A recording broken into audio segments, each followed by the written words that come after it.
আসসালামু আলাইকুম। গ্রামীণ মিডিয়ার পক্ষ থেকে আপনাদের অসংখ্য ধন্যবাদ ও ভালোবাসা অবিরাম। এটি কিন্তু লাল শাক। আর যতগুলো আমাদের মাঠে যতগুলো শাকসবজি চাষ হচ্ছে আপনাদের সবাইকে দেখাবো।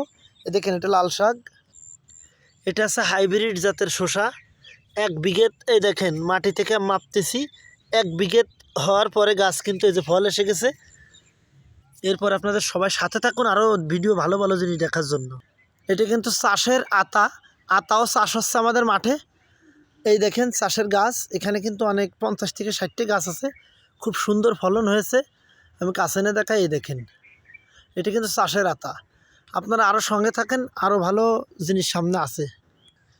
এটা কিন্তু পটলের গাছ, যে পটলগুলো আমরা ভাজি করে রান্না করে খেতে খুব ভালোবাসি। এই দেখেন, পটল কিন্তু গাছে এখনও আসি নাই। পটল গাছ কিন্তু অলরেডি তৈরি হয়ে গেছে। হয়তো কিছুদিনের ভিতরে কিন্তু আমরা পটলের ফলনটি পাবো। আপনারা সঙ্গে থাকুন, সামনে দেখেন আরও ভালো আছে। এই দেখেন, এটা কিন্তু পটল। শীতের মৌসুমে তার কিন্তু দাম খুব কম, কিন্তু গরমের মৌসুমে তার দাম অনেকটা বেশি।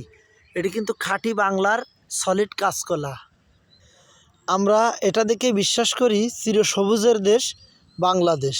দেখেন, মাঠে এখন আমাদের ধানের মৌসুম, আর এ সময়ই ঝকঝক ঝকঝক করছে চিরসবুজের দেশ বাংলাদেশ। সুন্দর করে আপনারা দেখুন। আরও ভালো ভিডিও দেখার জন্য আমাকে একটু ফলো দিয়ে রাখবেন আর সঙ্গে থাকবেন। এটা কিন্তু ঘাস, গরুকে খাওয়ানোর জন্য ঘাস লাগানো হয়েছে। আর এই ঘাসের পাশাপাশি সিম, বেগুন ও মিষ্টি কুমড়া আছে। তাহলে আমি এই পর্যন্তই রাখলাম। আপনারা সবাই ভালো থাকেন, সুস্থ থাকেন। ভালো ভালো ভিডিও পাওয়ার জন্য আমাকে একটু বেশি বেশি আপনারা ফলো দেবেন এবং ভিডিওগুলো লাইক শেয়ার কমেন্ট করবেন। আসসালামু আলাইকুম।